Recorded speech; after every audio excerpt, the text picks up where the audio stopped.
Flat എന്ന് പറഞ്ഞപ്പോൾ എല്ലാവരും സന്തോഷിക്കണല്ലേ, ഫ്ലാറ്റ് വന്ന് കിടക്കാമെന്ന്. ഇത് ഫ്ലാറ്റ് എന്ന് പറയാൻ പറ്റും നമ്മളെ? ചില ജയിലിൽ കൊണ്ടിട്ടേക്കും പോലെ ഇട്ടേക്കണേ. ഒറ്റെണ്ണം തിരിഞ്ഞു നോക്കിയിട്ടില്ല ഇതുവരെ. നമുക്ക് ഭയങ്കര വിഷമം, തുടച്ച് എനിക്ക് വയ്യുമ്പോഴോ എനിക്ക്. നമുക്ക് ഒരു സമാധാനം വേണ്ട, ഒരു വീട് തന്ന. ഇങ്ങനെയൊക്കെ ആരാ ചെയ്യണം മോളെ? ഞങ്ങളുടെ പ്രാക്കൊക്കെ അവരെവിടെ കൊണ്ടുപോയിക്കും? പിയാൻറ്റി കോളനിയിലെ 77 കുടുംബങ്ങളെ അഴുക്കുവെള്ളത്തിന് നടുവിൽ നിന്നാണ് മുണ്ടൻവേലിയിലെ ഈ ഫ്ളാറ്റുകളിലേക്ക് കൊണ്ടുവന്നത്. പക്ഷേ ഇവിടെയും വെള്ളത്തിന് നടുവിലാണ് ഇവരുടെ ജീവിതം.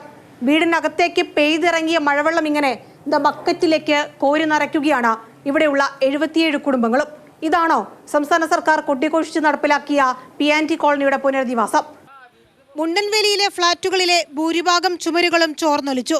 കിടപ്പുമുറിയും അടുക്കളയും സർവത്ര സാധനങ്ങളും മഴവെള്ളത്തിൽ കുതിർന്നെന്ന് താമസക്കാർ.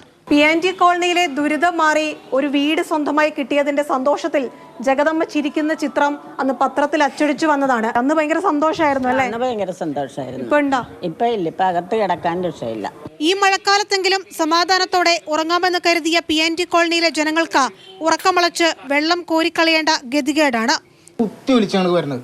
സാധാരണ ഡ്രോപ്പ് പോലെയാണെങ്കിൽ കുഴപ്പമില്ല, ഇത് അങ്ങനെ തന്നെയല്ല. എല്ലാം ഇങ്ങനെ ഒഴിച്ച് ഭയങ്കരമായിട്ടായിരുന്നു വെള്ളം കിടന്നു. ചുമരുകൾ നനഞ്ഞതോടെ വൈദ്യുതി കണക്ഷൻ സംബന്ധിച്ചും ജനങ്ങൾക്ക് ആശങ്കയുണ്ട്. ഇതൊക്കെ കണ്ട മഴയത്ത് വെള്ളവും വീടിനകത്തുനിന്ന് വെള്ളം വീഴണം, മേലിൽ നിന്ന് താഴോട്ട് വെള്ളം വീഴണം. തൊടാൻ പേടിയാണ്, ഷോക്കടിക്കില്ലേ?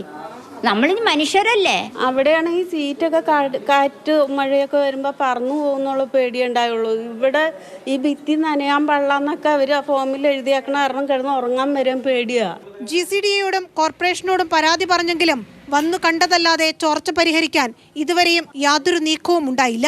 ഒരു ഗതിയിൽ വെള്ളം ഇങ്ങനെ ഒഴുകണ താഴത്തേക്ക്. അപ്പോൾ ഒരു കണക്കിന് ജനലിൻ്റെ മുകളിൽ കൂടി കയറി പാത്രങ്ങൾ വെച്ച് കൊടുത്തതാണ്. കട്ടിലൊക്കെ മാറ്റിയിട്ടതാണ്. അലമാരുടെ മുകളിലൊക്കെ വെള്ളം വീണ്ടൊക്കെ മാറ്റിയത്. അവിടെ മാത്രം വെച്ചിട്ടുണ്ട്. സമാധാനത്തോടെ ഒന്നും ഉറങ്ങാൻ പറ്റില്ല. 18 കോടി മുതൽ മുടക്കി നിർമ്മിച്ച ഫ്ളാറ്റുകൾ 4 മാസം കൊണ്ട് ചോർന്നൊലിച്ചത് എങ്ങനെയെന്ന ചോദ്യമാണ് പിയാൻറ്റി കോളനിയിൽ നിന്ന് മുണ്ടൻവേലിയിലെത്തിയവർ സംസ്ഥാന സർക്കാരിനോട് ചോദിക്കുന്നത്. വീടിനകത്തേക്ക് വെള്ളം വീഴാതിരിക്കാൻ പാത്രങ്ങൾ വെച്ചാണ് ആളുകൾ പരിഹാരം കണ്ടെത്തുന്നത്.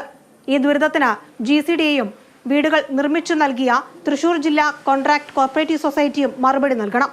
നോക്കിയിട്ട് പോകാമെന്ന് പറഞ്ഞു പോയ അധികൃതരൊക്കെ ഇവിടെ എത്തി തന്നെ ഈ ദുരിതത്തിന് ഉത്തരം പറയണം. ക്യാമറമാൻ വിജേഷ് പുതുവാശ്ശേരിക്കൊപ്പം കൊച്ചിയിൽ നിന്ന് റിയ, മാതൃഭൂമി ന്യൂസ്.